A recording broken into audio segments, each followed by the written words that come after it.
Hello guys, nagluto si Inday ng ulam ngayon.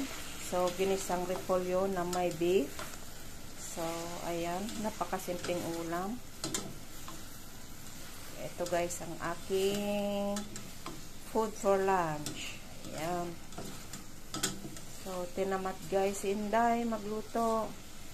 So ito na ang ating gulay na may repolyo. Yan, ginisa lang natin guys.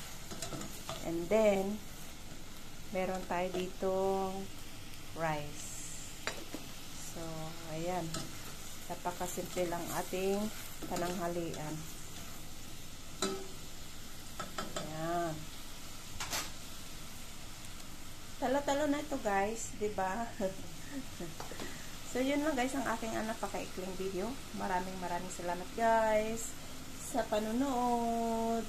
Kita-kita kits guys sa sunod ko pang mga videos. So, yun lang guys. Maraming salamat. Bye-bye guys.